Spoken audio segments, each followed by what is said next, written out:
What's up guys, today we're gonna go over a new effect in the G2 video by Sofaygo, directed by G Miller. The effect we're gonna go over looks like this. Alright, so let's jump right into Premiere. So what you want to do first is find a clip that has a fair amount of movement, because this effect looks best when you have movement in your clip. So this is how my clip looks from this video.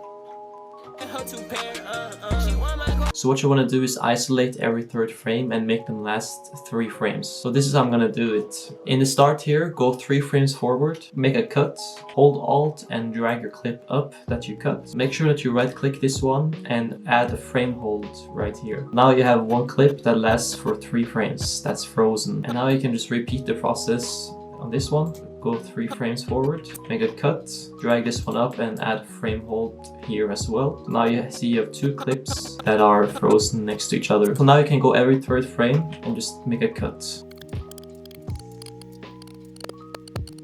You can actually select multiple clips by holding Shift and clicking all of them, then hold Alt and drag them up, and I'll just add frame hold individually at the beginning of each clip. So now once you made a frame hold on every third frame, this is how it's gonna look.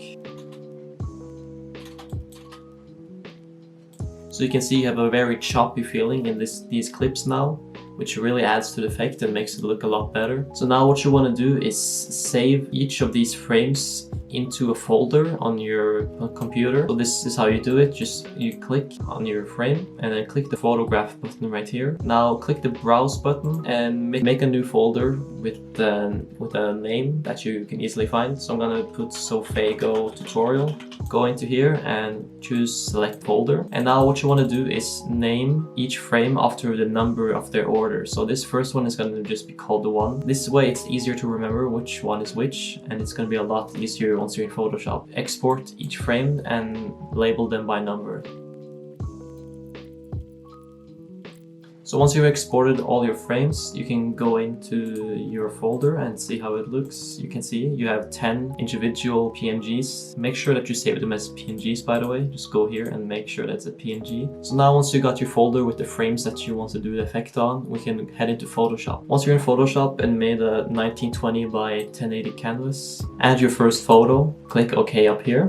And now what you want to do is grab your pen tool and make a mask around your subject. Try to have it as accurate as possible, but for the tutorial I'm gonna just do it a little bit faster so that it won't take as much time, because we have a lot of frames to go over. I made 10 frames to make the effect last a little bit longer.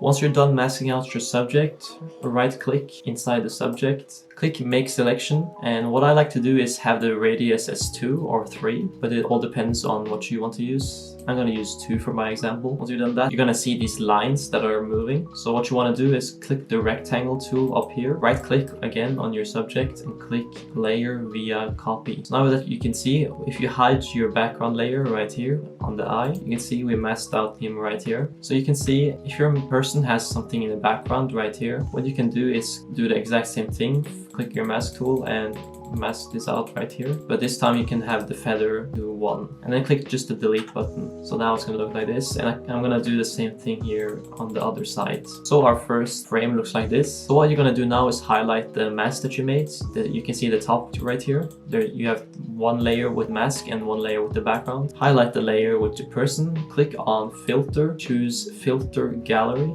and now you're gonna see you have all these options right here. You have artistic, brush strokes, distort, sketch, stylize, and texture. But what we want to look at is this one, halftone pattern. This is the one that looks most similar to the effect that G used in the video. So what you can do is click the halftone pattern and you can play with the size and the contrast and the pattern type. I don't like to have the size high because you're gonna see it starts to look ugly. So what I want to do is have the size pretty low to about 2, and you can play with the contrast to make the dots pop more or pop less. I like to have them popped quite a bit, so I'm gonna have mine at 35. And you can play with the pattern type. You can have a circle, you can have a line, you can have dots. But for my example, I'm going to use dot, but I also think circle looks really cool as well. So I'm going to use dot and click OK. And now you're going to see that only your subject has this effect on it. So now you made your first frame with the effect, and now you have to repeat the step for all your frames that you want to use. So once you're finished with your filter gallery,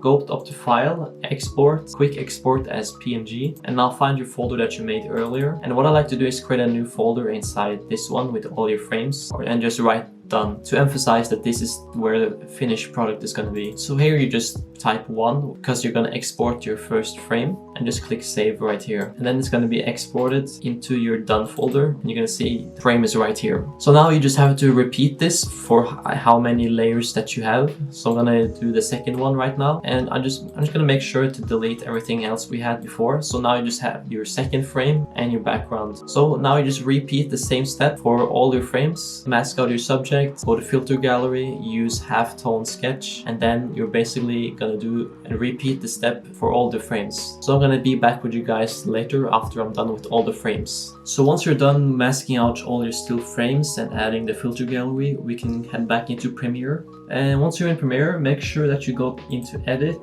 click Preferences, and go into General. Find the Timeline tab and make sure that you change the still image default duration from whatever you have to 3 frames, and then click OK. So now when you drag in an image, it's gonna last 3 frames on default. So locate your folder with all your still frames and highlight all of them, and make sure you drag them in right above where you made the cuts on the timeline. So now every frame is gonna be in order, and it's gonna play back like you want it to do. So let's see how the finished effect looks. So that looks pretty cool. If you want more tutorials on Sofaygo's videos, leave a comment below. Make sure you like the video, subscribe if you want to see more tutorials. Check out my Instagram down below, and if you want, just leave me a comment what the next effect you want me to show, and I'll see you in another video.